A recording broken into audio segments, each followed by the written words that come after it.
But it's what's incredible to me is that I know in advance the comments that are going to pop up on YouTube and in my email after this interview that we're doing, because I know that we have two very different types of audiences. The same show, we have very, very different political opinions. Right. And what's incredible to me is that and this is not uncommon, that there is this type of prejudice where people would choose a city that desperately needs police officers, a city known for being a center of crime in the Northeast in Massachusetts. Even if you look at the cities with the biggest crime problems in the country, Springfield is on that list. Yeah. And clearly you had the experience, not only as a police officer, but in that actual department, and you were denied that position for what we are using our best guesses was sexual orientation.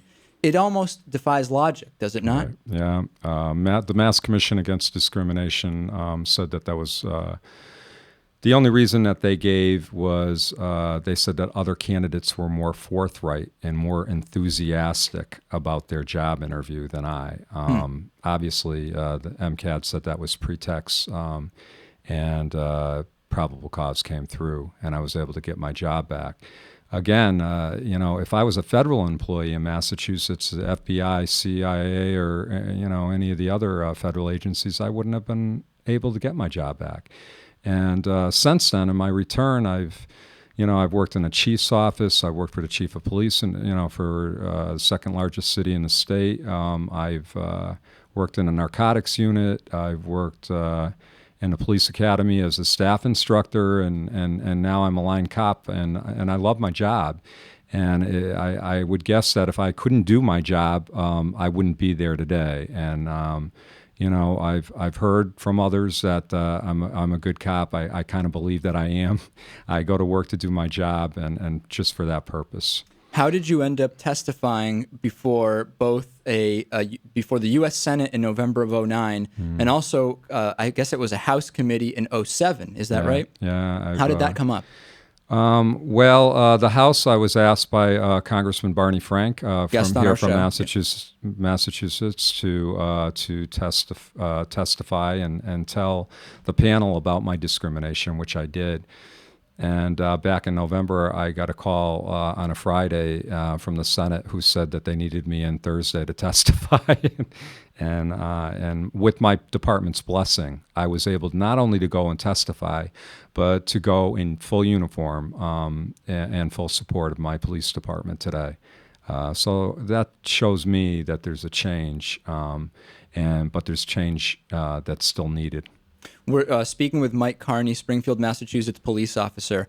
When you think about the time at the Springfield Police since you were reinstated, this kind of second term, or however we want to call it, do you feel that that you are treated differently? Do you feel the after effects of what was? It doesn't sound to me a very pleasant experience, at least in the interim, where you were denied that reinstatement. Or do you really feel like that you? I mean, how comfortable are you? I'm very comfortable now. It took me quite a bit of time to get there, while I was out of work. But I was able to move through that with some help. And I am treated just like anyone else there. And that's all I wanted to be, was treated like you really anyone feel that, else honestly. I wholeheartedly feel that. Yeah, I wholeheartedly feel that. And again, we're I'm in grateful Massachusetts. for that. Yeah. I think that we could find thousands of instances of people in your situation in other states, like you said, if they're outside of that list of 12 or 13,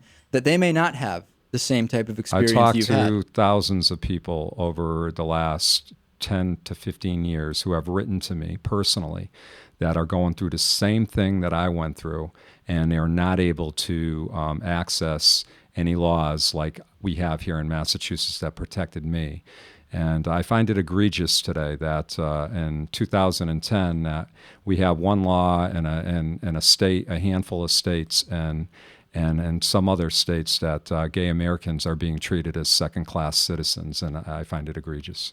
Well, when I think about times that I've been in situations where I was put down or insulted for being Jewish in different work situations in the past when I was 16, 17, I knew that I could fight it and get the other person moved to another location or whatever. I didn't want the job anymore. I didn't want to be there. So I think it's incredible that, and part of it I'm sure is your commitment to the city of Springfield and the fact that they need police officers. I find it amazing that you even wanted to stick around. Well, sometimes I wonder why I did, but I did, and I'm really happy that I did. And I think that the Springfield Police Department's pretty happy that I did as well. And that's a remarkable change from where we were in 1992. And I think it's time for a change in America. I think this change is long overdue. And there are hundreds of thousands of work employees today that are being discriminated against because of their sexual orientation. And it needs to change. It absolutely needs to change. We've been speaking with Michael Carney, Springfield, Massachusetts police officer, former member of the governor's task force on hate crimes as well, 96 to 2002. I wish we had more time. On YouTube, if you Google Michael Carney, people can actually see your testimony before Congress. I've watched it several times, and I recommend they do as well. Thanks, David. Thanks for coming in. Thank you for having me. Richard Neal, Congressman from Massachusetts, next. Later on, Governor Deval Patrick. Thanks for listening. Midweek Politics with Dave Pakman on midweekpolitics.com.